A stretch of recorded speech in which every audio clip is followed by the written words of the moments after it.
India market invest মাইন্ডসেটে আপনাদের স্বাগত। যা চ্যানেল নতুন এসেছেন তাদেরকে হলো প্লিজ চ্যানেলটাকে সাবস্ক্রাইব করবেন, লাইক করবেন, বেল আইকনটা প্রেস করবেন, তার সাথে অল বাটনটা প্রেস করবেন, নোটিফিকেশন সঙ্গে সঙ্গে আপনাদের কাছে গিয়ে পৌঁছাবে। ডিফেন্স সেগমেন্টের দিগ্গজ company BEL Bharat electronic limited. তো এই কোম্পানিটাকে দেখলে দেখাবে আজকের দিনে কোম্পানিটা 1% মতন একটা ডাউন সাইড মুভমেন্ট দেখিয়েছে। আজকের দিকে কোনো এক সময় কোম্পানিটা কিন্তু অনেকটা নিচে চলে এসেছিলো। দেখুন আমরা যদি দেখি আজকের দিনের লো, তাহলে দেখলে দেখা যাবে 383.30। তো সেখান থেকে কোম্পানিটা কিন্তু অনেকটা কামব্যাক করেছিল এবং অবশেষে ক্লোজিং দিয়েছে কত 391। তো এই কোম্পানিটার মার্কেট ক্লোজ হয়ে যাওয়ার পরে রেজাল্ট এসছে। তো চলুন অ্যাট ফার্স্ট রেজাল্টটা দেখে নিই। আমরা কোম্পানির কনসিডারেড নাম্বারে চলে এসেছি। রুপিস কি আছে? রুপিস ইন ল্যাকে রয়েছে। ওকে, সিকোয়েন্স কি বলছে দেখুন। সিকোয়েন্স দেখলে দেখা যাবে 6.24 এক বছর আগে, 3.25 আগের কোয়ার্টারে, 6.25 এই কোয়ার্টারে। আমরা যদি ইনকাম দেখি তো টোটাল ইনকাম কি বলছে? টোটাল ইনকাম বলছে যে কোম্পানি এক বছর আগে 4,44,715, আগের কোয়ার্টারে 9,34,000, এই কোয়ার্টারে 4,60,000। তো কোম্পানির ইনকাম ইয়ারলি সামান্য জাম্প করলে কোয়ার্টারলি কিন্তু হাফ হয়ে গেছে বলতে পারেন। যেখানে এই কোম্পানিগুলোর যত অর্ডার পাবে তত বিজনেস বাড়বে, তত রেভিনিউ বাড়বে। যত অর্ডার কম হবে তত কিন্তু এই কোম্পানিগুলোর বিজনেস কম হবে এবং রেভিনিউ কম হবে। তো এই কোম্পানিগুলোর কোয়ার্টারলি ইনকাম কিন্তু এরকমভাবে ফ্ল্যাকচুয়েট করে। তো এবার আমরা কি দেখব? এবার হচ্ছে টোটাল এক্সপেন্সেস। তো টোটাল এক্সপেন্সেস দেখলে দেখা যাবে যে কোম্পানি এক বছর আগে 3,40,000, আগের কোয়ার্টারে 6,47,000, এই কোয়ার্টারে 3,32,000।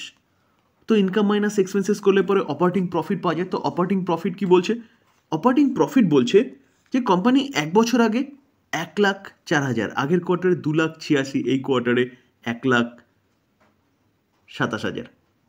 তো স্যার ইয়ারলি সামান্য জাম্প করলেও কোয়ার্টারলি কিন্তু কোম্পানির প্রফিট অনেকটাই পড়েছে। স্বাভাবিক কথা, কারণ রেভিনিউ কিন্তু অনেকটাই পড়ে গেছে।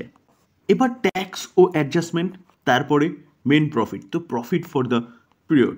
তো প্রফিট ফর দ্য পিরিয়ড দেখলে দেখা যাবে দেখুন কোম্পানি এক বছর আগে 79,128, আগের কোয়ার্টারে 2,12,000, এই কোয়ার্টারে 96,000। তো ইয়ারলি তো জাম্প করেছে কিন্তু কোয়ার্টারলি হাফেরও কম হয়ে গেছে।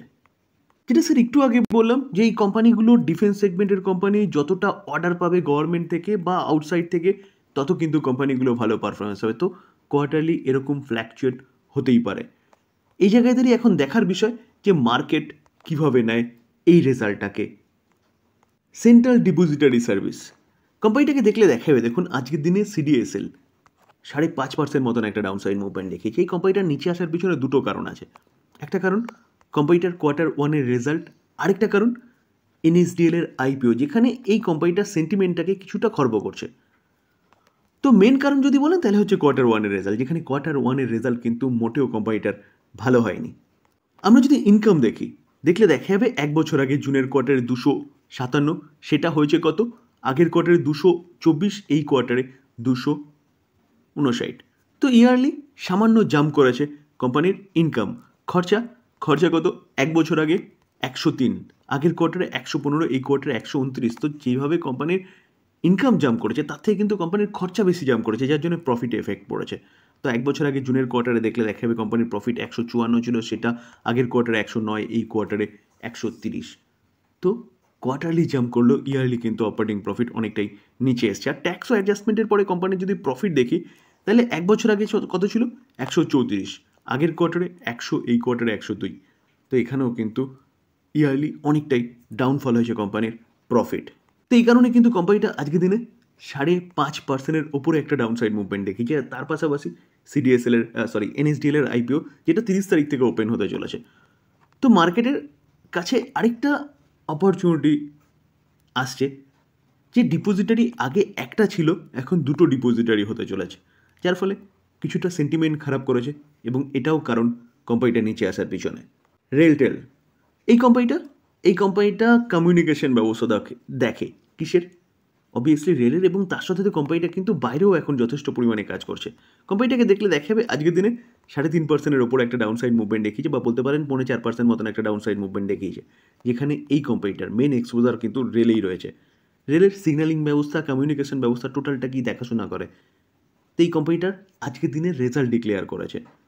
তো চলুন রেজাল্টটা দেখে নিই। আজকে কোম্পানিটা 4.5% পড়েছে ঠিকই, কিন্তু এই যে রেজাল্টটা না, এটা মার্কেট ক্লোজ হয়ে যাওয়ার পরে এসছে, যার ইম্প্যাক্ট আমরা আগামীকাল দেখতে পারবো। তো আমরা রেজাল্টে চলে এসেছি, রুপিস কী আছে, রুপিস ইন ল্যাকে রয়েছে। আমরা সিকোয়েন্স দেখবো, দেখুন সিকোয়েন্সটা একটু গড়বড় আছে।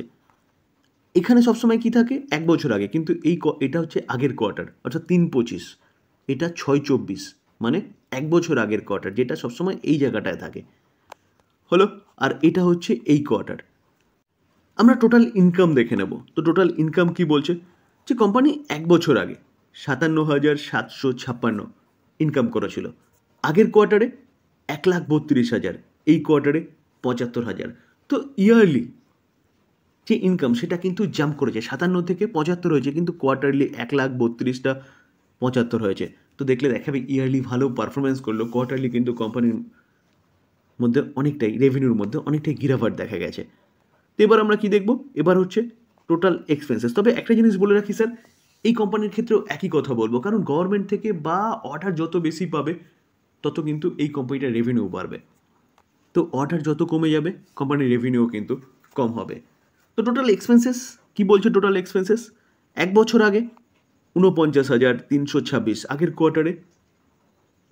কোয়ার্টারে এটা হচ্ছে আগের কোয়ার্টার 1,18,000, এই কোয়ার্টারে 67,227। তো দেখলে দেখা যাবে কোম্পানির ইনকাম যেরকম বেড়েছে সেভাবে কিন্তু খরচাটাও অনেকটা জাম্প করেছে ইয়ারলি, এবং কোয়ার্টারলি কমেছে বলতে পারেন। তো ইনকাম মাইনাস এক্সপেন্সেস করলে পরে অপারেটিং প্রফিট পাওয়া যায়। তো অপারেটিং প্রফিট যদি দেখি তাহলে দেখলে দেখা যাবে, দেখুন 1 বছর আগে 8,430, আগের কোয়ার্টারে 13,925, এই কোয়ার্টারে 8,589। তো দেখলে দেখা যাবে ইয়ারলি সামান্য জাম্প করেছে, কোয়ার্টারলি কিন্তু অনেকটাই গিরাবাট হয়েছে কোম্পানির প্রফিটের মধ্যে, অপারেটিং প্রফিট। এবার আমরা কি দেখব, এবার হচ্ছে ট্যাক্স ও অ্যাডজাস্টমেন্ট, তারপরে কোম্পানির মেন প্রফিট, তো প্রফিট ফর দ্য পিরিয়ড। তো দেখলে দেখা যাবে, দেখুন কোম্পানি 1 বছর আগে 4,867, আগের কোয়ার্টারে আগের কোয়ার্টার এটা 11,345, এই কোয়ার্টারে 6,610। তো আমি নিজেও গন্ডগোল করছি, কারণ যখনই সিকোয়েন্সটা পরপর থাকে সুবিধা হয়, কারণ ম্যাক্সিমাম কোম্পানিগুলো সিকোয়েন্স পরপর দেয়, কিন্তু এই কোম্পানিটার একটু সিকোয়েন্সটা গন্ডগোল আছে। এটা 1 বছর আগে, এটা আগের কোয়ার্টার, আর এটা হচ্ছে এই কোয়ার্টার।